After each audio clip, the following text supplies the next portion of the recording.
Olá! Então, no nosso encontro de hoje, nós iremos refletir um pouco sobre a escola empirista, dividindo esse momento de reflexão filosófica em três momentos.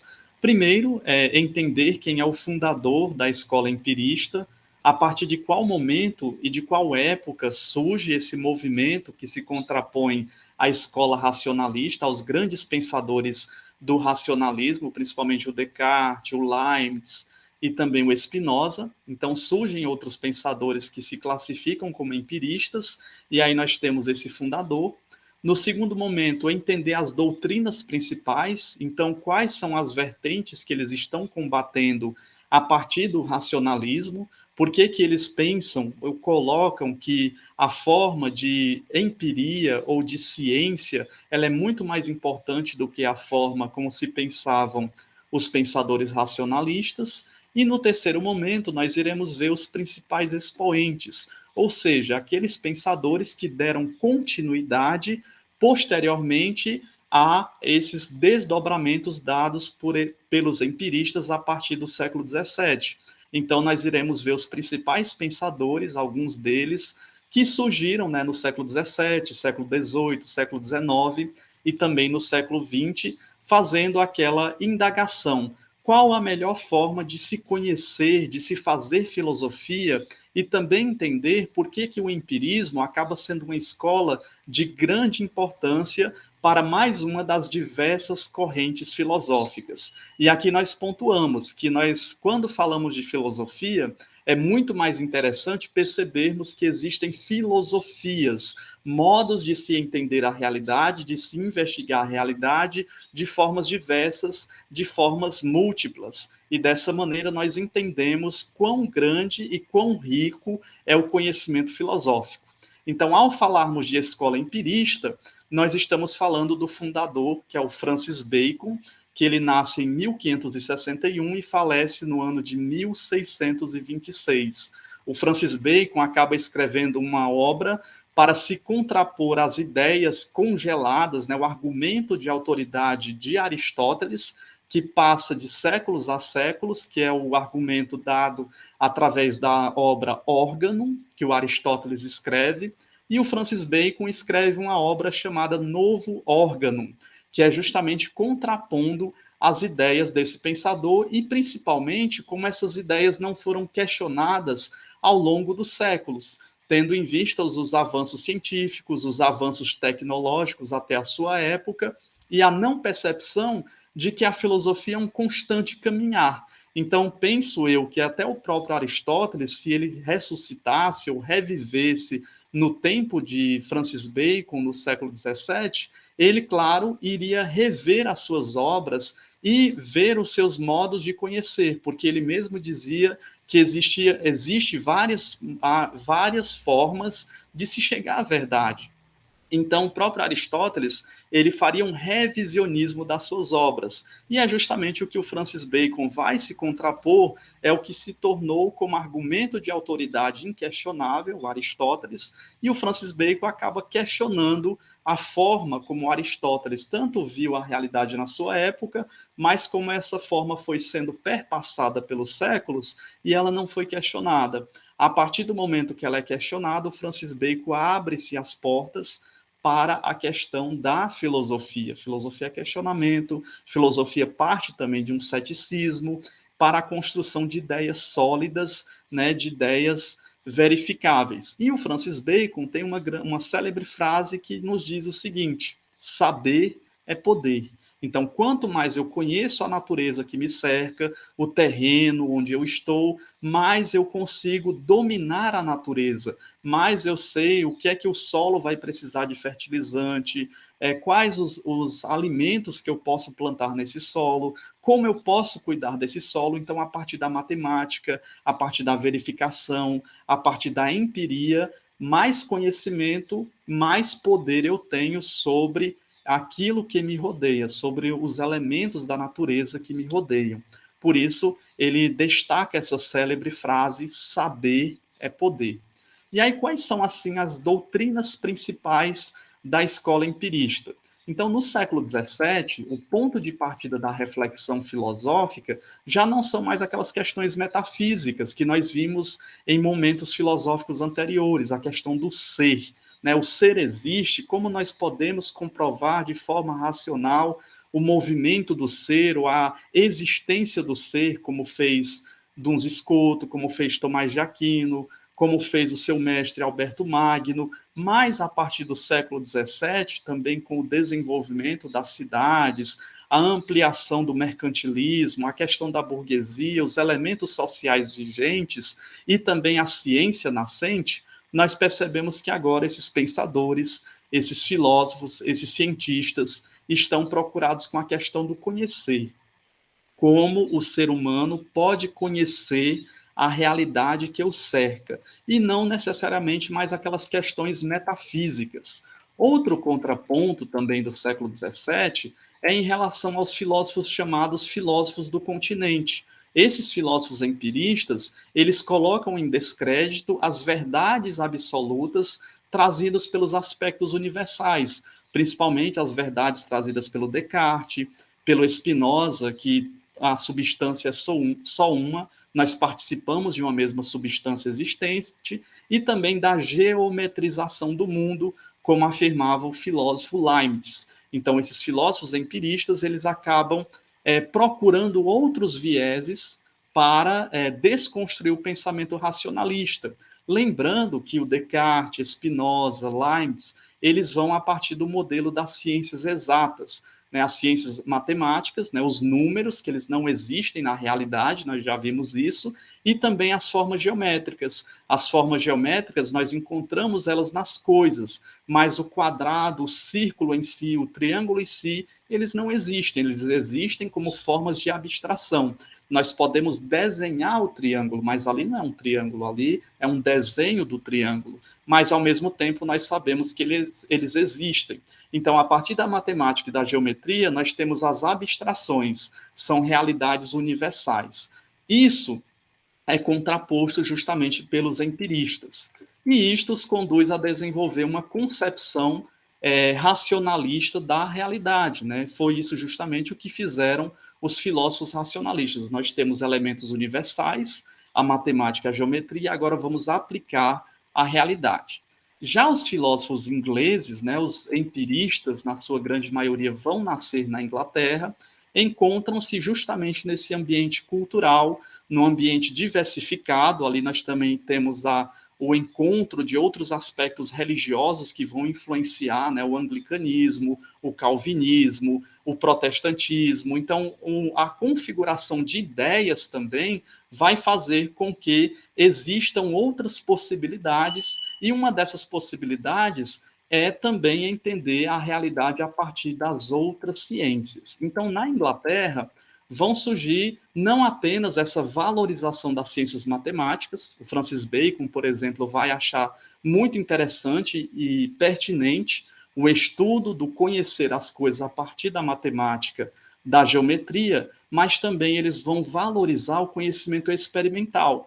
Por exemplo, a questão da botânica, né, de conhecer as plantas, conhecer as flores, a questão da química, os elementos químicos que compõem o universo, que compõem o sujeito, que compõem as realidades das quais nós percebemos e existimos, né, os elementos químicos da água, do ar, né, dos elementos, e também a mecânica, como é que funciona o corpo humano, por exemplo, ou a mecânica dos corpos celestes. Aqui nós temos um vislumbramento pela revolução científica, desde o Copérnico, desde o Galileu, e aí nós temos uma predominância na escola empírica justamente dessas realidades de se fazer experiência. Quando nós falamos de empirismo, nós estamos falando de experiência.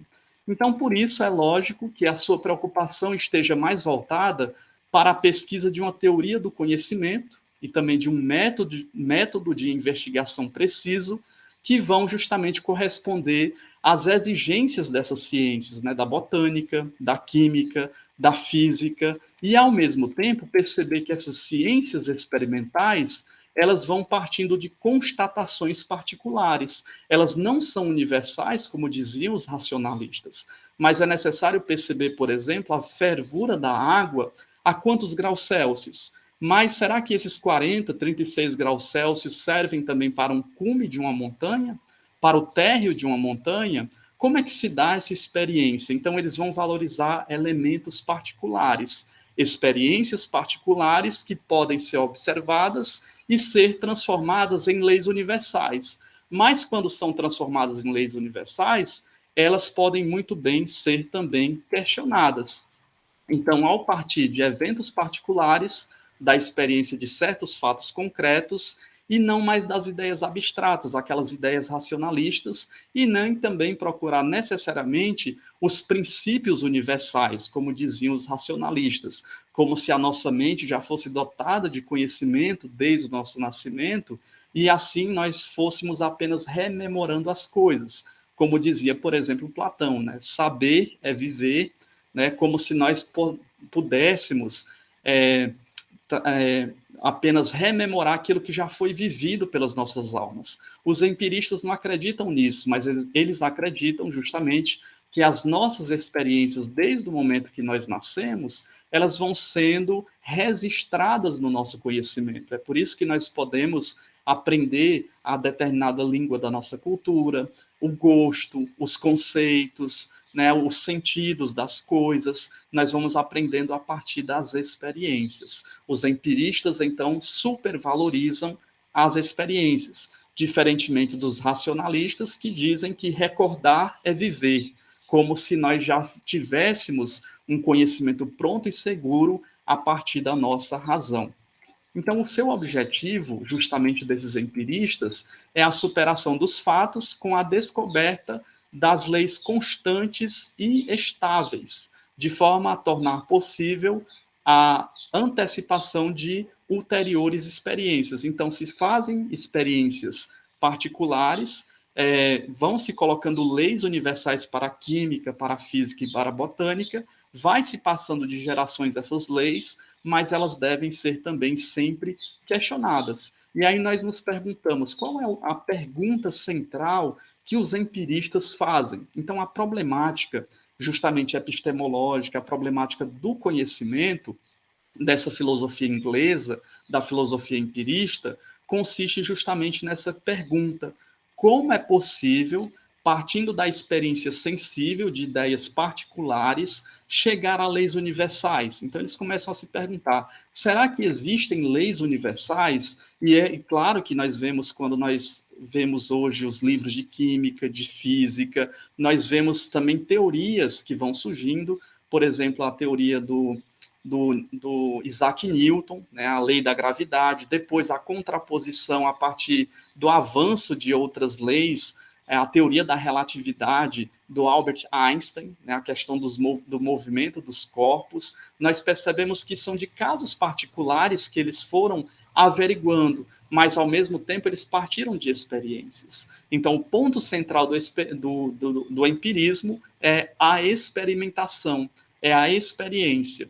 Mas é exatamente a tese de que todo conhecimento ele procede da experiência, por isso que nós chamamos de empirismo, que os leva a concluir que também as ideias abstratas, essas leis científicas, conservam a mesma incerteza. Os racionalistas diziam que conserva-se uma certeza universal, porque elas já existem antes do ser humano, as formas geométricas, a matemática. Já os empiristas não, conserva-se uma incerteza, uma instabilidade e particularidade do conhecimento sensível. O conhecimento sensível ele vai avançando conforme as experiências científicas. Por isso que nós vemos uma notícia, por exemplo, o café faz mal à saúde. Cientistas afirmam isso. 10 dias depois, ao ligarmos uma televisão, um rádio ou vermos um vídeo no YouTube, tem lá a notícia: café traz benefícios à saúde, conforme os cientistas. Por quê? Em determinado momento, eles estudaram a partir de instrumentos que eles tinham. Depois, esses instrumentos podem ter avançado. Então, eles fizeram novas descobertas. Os empiristas partem justamente dessa incerteza. A ciência está em constante transformação, porque o homem vai alargando o seu conhecimento, os instrumentos de verificação também são outros, e eles acabam sendo também mais avançados. A mente humana não aferra nada de universal e nada de necessário, como diziam os racionalistas, mas a mente humana ela vai partindo a partir de casos particulares e também são contingentes, elas vão sendo mudadas, vão sendo modificadas a partir das experiências que o ser humano vai construindo. Desse modo, também nós temos a questão da metafísica, a questão das realidades para além da física, a realidade de Deus, a realidade dos anjos, a realidade da alma, a realidade do espírito, a realidade do mundo das ideias, como dizia o Platão. Então, a partir dos argumentos empiristas, da ciência empirista verificável, se constata, né, na verdade, que nada pode saber a respeito da existência ou da natureza de Deus. Os empiristas, eles não estão preocupados com Deus existe ou Deus não existe. Na verdade, a ciência não pode provar nem a sua existência, também nem a sua não existência, nem sobre a origem e o fim último da vida humana, né? Qual o sentido da vida, por que nascemos, mas ao mesmo tempo nós só podemos verificar através da queima do carbono 14, fazendo uma aproximação, né, do Big Bang, da evolução humana através dos fósseis encontrados, mas não dá para se fazer uma averiguação sobre a origem primeira, o fim último da humanidade e também sobre a essência das coisas materiais. Os empiristas vão se distanciando dessas características metafísicas e outros filósofos, claro, como Blondel, como Pascal, outros pensadores ligados mais às questões metafísicas, vão se contrapor também às ideias dos empiristas, tendo em vista que eles são mais materialistas e eles são mais pontuais, eles estão verificando determinadas circunstâncias em determinados lugares. E aqui nós percebemos também que isso vai afetar a percepção de mundo também no campo da moral. Então, os empiristas vão dizer que nem no campo da moral ocorrem assim normas absolutas, normas universais. Aquilo que é bom ou aquilo que é mal é aquilo que a sociedade aprova ou desaprova em determinados momentos, em determinadas circunstâncias. E aí nós podemos colocar o exemplo do hinduísmo, né, da região da Índia, por exemplo, que eles têm, por exemplo, a vaca, né, o boi e a vaca como animais sagrados. Então, se alguém tocar nesses animais ou matá-los, eles serão severamente punidos. É uma questão moral, é uma questão religiosa, é uma questão ética, imputada ao povo, aos indianos, né, a região da Índia. Aqui, por exemplo, no Brasil, é de praxe uma comemoração de fim de ano, de aniversário, uma festa, por exemplo, sacrificar esses animais para se fazer churrasco. Então, nós temos aqui uma verificação empirista, né, mostrando que os aspectos morais eles também podem ser modificados de acordo com a época, com o lugar e com a sociedade, com a cultura daquela localidade que se é estudada empiricamente. E aí nós percebemos que a filosofia empirista ela vai ganhando notoriedade, principalmente no campo científico, né? E se vê, é claro, as grandes contraposições entre religião, entre ciência, entre arte, entre os aspectos metafísicos, porque nós percebemos que os racionalistas, mesmo não colocando discursos religiosos, eles diziam que existe o aspecto metafísico por meio da matemática e da geometria. Já os empiristas, eles avaliam a necessidade da matemática e da geometria, mas colocam os saberes mais práticos, mais empíricos, como o essencial, né, como o centro de sua evidência. E aí nós nos perguntamos, já chegando ao terceiro momento, sobre os maiores expoentes empiristas, né? O empirismo é justamente uma filosofia congênita do povo inglês, é justamente na Inglaterra que surge o empirismo.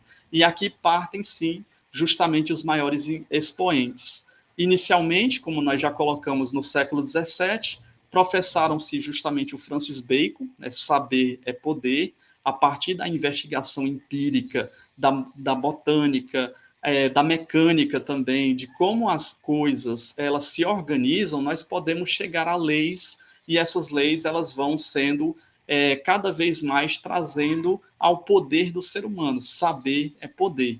Nós temos o Thomas Hobbes, que anglicano, ele é católico, mesmo o Henrique VIII, fundando a igreja anglicana, ele persevera no sentido do catolicismo que ele acredita. Ele é morto pelo rei Henrique VIII, né? Inicialmente é um dos melhores amigos do rei, depois, com a tomada de decisão por seguir o catolicismo, ele acaba sendo morto pelo rei Henrique VIII, e a sua obra, o Leviatã, serve justamente para estudarmos ciência política, filosofia política e também a sociologia. É de fundamental importância os escritos sobre o Leviatã, né, sobre o poder que o povo dá para um governante, para um soberano, e como é necessário a organização da sociedade.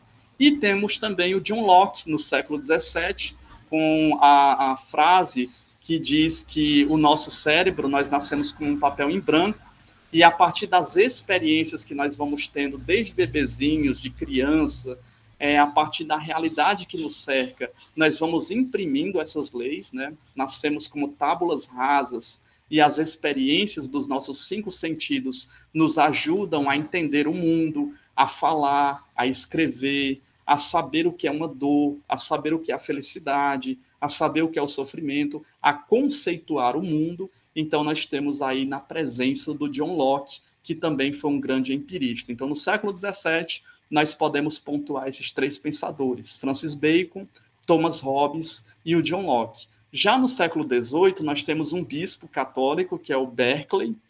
Ser é ser percebido, é uma figura muito interessante, pouco estudada, poucos artigos científicos feitos a partir do pensamento filosófico do Berkeley, e também em contraposição no sentido de fazer experiências constantes, mas não de um sentido imaterialista, porque o Berkeley, mesmo sendo empirista, ele prova a existência de Deus, né, já que ele é religioso. Nós temos em contraposição a um filósofo que ele não está preocupado com a existência metafísica, mas com a existência empírica, a realidade mesmo das experiências, que é o David Hume. Ele diz que desde o nosso nascimento nós somos configurados a acreditar em coisas que nós deveríamos fazer experiências constantes. Por exemplo, a célebre frase dele é de que nada me garante que o sol vai nascer amanhã, né? A experiência de que nós temos repetidamente, desde o nosso nascimento, que o sol nasce, depois ele se põe, vem a noite, sol, noite, a lua e etc., isso nada me garante que amanhã vai acontecer, vai ser da mesma forma. Então, ele justifica que é necessário fazermos experiências constantes. Então, a própria ciência empírica, né, a própria ciência em si, ela vai passando justamente por essa característica de um tipo de ceticismo, de sempre duvidar daquilo que está sendo estabelecido, porque com o avanço da ciência pode ser que hajam novas descobertas. Também no século XIX, nós temos o Spencer também muito estudado a partir também do positivismo e também da sociologia. Fazendo aqui um parênteses, nós não podemos confundir a sociologia que nasce com Spencer, com também o pai da sociologia, ou com os clássicos da sociologia, mas nós não podemos entender ela apenas nesse viés do positivismo. A sociologia do século XXI é totalmente diferenciada e também vai apontando outros caminhos para além do positivismo. Nós iremos estudar até as escolas filosóficas, a escola positivista e também a escola neopositivista. Existe uma diferenciação enorme e, às vezes, muitos fazem ainda essa condensação como se estivessem todas no mesmo saco. E não é assim, né? Não fazem parte da mesma farinha, do mesmo saco, mas são justamente diferenciadas e contrapostas também pelas ideias de diversos autores. E também no século XIX nós pontuamos o Stuart Mill, né? O Mill também vai trazer novas contribuições, mas sempre centralizando o pensamento empirista. Já no século XX, nós podemos citar aí 3 autores que nos ajudam a entender, a partir das conotações da ciência, como o empirismo também se faz de essencial importância. Nós temos o Russell, né? O Ayer, também como um grande expoente, e o Riley. Riley também vai dar contribuições importantíssimas, colocando essa distinção entre o racionalismo e também a evidência da escola empirista. Então, esse foi um pouco da nossa reflexão filosófica sobre o conteúdo, a escola empirista. Peço de antemão que dê um like nesse vídeo.